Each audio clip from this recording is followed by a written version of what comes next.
नमस्कार मित्रों। भूतनी साधना या फिर चुड़ैल साधना या फिर डाकनी साधना, तो मैं यही कहता हूँ मित्रों कि इन साधनाओं में जो साधक लोग सोचते हैं कि इन साधनाओं को बहुत से लोग कर भी बैठते हैं अनजाने में, और वो समझते नहीं हैं और दुष्परिणाम भोगते हैं उनके, और परेशान भी काफ़ी समय से रहते हैं, क्योंकि कई साधकों के फ़ोन आते हैं। तो मैं ये कहना चाहता हूँ कि भूतनी साधना वैसे तो करने के लिए कोई दिक्कत नहीं है भूतनी साधना करने में, लेकिन किन साधकों को यह साधना करनी चाहिए मैं यह जानकारी देना चाहता हूँ कि सबसे पहले यदि नए साधक को किसी साधना में हाथ डालना चाहिए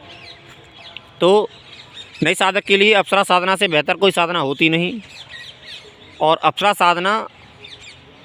हमारे कुछ जानकार लोग कहते हैं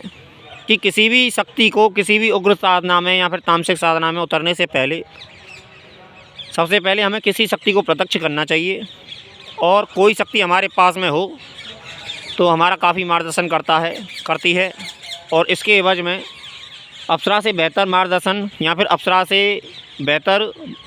मित्रवत व्यवहार या फिर अप्सरा से अधिक प्रेम भरा व्यवहार और कोई शक्ति करती भी नहीं है। और नए साधक को सबसे पहले यदि तंत्र क्षेत्र में आना चाहता है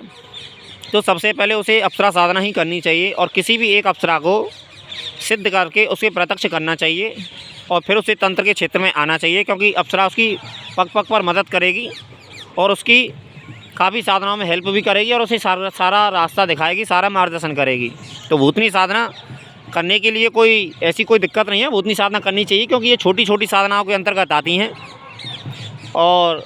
ये जल्दी भी हमें सिद्ध हो जाती हैं। लेकिन इनकी जो मुख्य समस्या जो होती है ये नए साधकों के लिए इसलिए नहीं होती हैं क्योंकि नए साधक जितना सोचते हैं, यदि कोई तंत्र का जानकार यदि किसी ने कोई साधना कर रखी है तो उसे उतना ही समय लगेगा जितना समय 3 दिन या फिर 3 दिन की 7 दिन से ज़्यादा अधिक इस समय इस साधनाओं में लगता नहीं है। लेकिन नए साधक को यही साधनाएँ लंबी पड़ जाती हैं और उनके लिए समस्या भी खड़ी हो जाती है, क्योंकि उनसे प्रत्यक्ष तो होती नहीं है ये, क्योंकि वो तपोबल नहीं है उनके अंदर। और इसमें सिंदूरनी भूतनी भी है और हारणी भूतनी भी है, कुंडल हारणी भी है, और भी अनेक भूतनियाँ हैं। 8 भूतनियों के नाम मैंने दे रखे हैं अपने पुराने वीडियो में।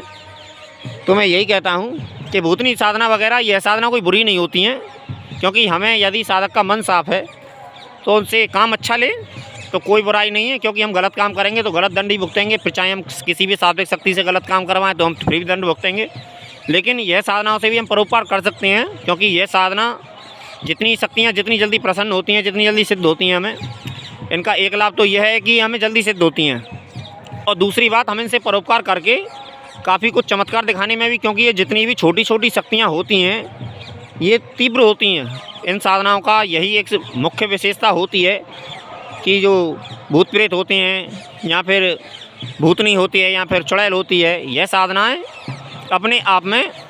साधना जल्दी सिद्ध होती हैं। लेकिन इन साधनाओं की नए साधकों के लिए इसी मना किया जाता है, क्योंकि नए साधकों को जितना आसान सोचते हैं उतनी आसान होती नहीं है। और डर भय का तो खैर, जब भूतनी है तो भूतनी डराएगी भी और वो वही व्यवहार करेगी जो उसका पेशा है। तो यदि हम किसी भी अप्सरा साधना को हम प्रत्यक्ष कर लें, यदि अप्सरा को हम प्रत्यक्ष कर लें, अप्सरा से बेहतर हमारा मार्गदर्शन और प्रेम भरा व्यवहार, मित्रवत कोई व्यवहार नहीं करती है कोई शक्ति। और यदि हम अप्सरा साधना को प्रत्यक्ष करके हम किसी भी साधना के तंत्र क्षेत्र में उतरें तो वो हमारा पूरा हेल्प करेगी और पूरा मार्गदर्शन करेगी, और ये हमको जल्दी भी सिद्ध करा देगी। हमको पूरी विधि विधान वगैरह की भी जानकारी करवा देगी और काफ़ी हेल्प कराएगी और जल्दी भी सिद्ध हो जाएगी। और फिर हम उससे परोपकार लेके चमत्कार भी कुछ दिखा सकते हैं अपनी जीवन में, और हमें लाभ भी मिल सकता है। तो उससे पहले अप्सरा साधना से पहले इन साधनाओं को ना छेड़ा जाए, क्योंकि ये ठीक नहीं रहता है नए साधकों के लिए। धन्यवाद मित्रों।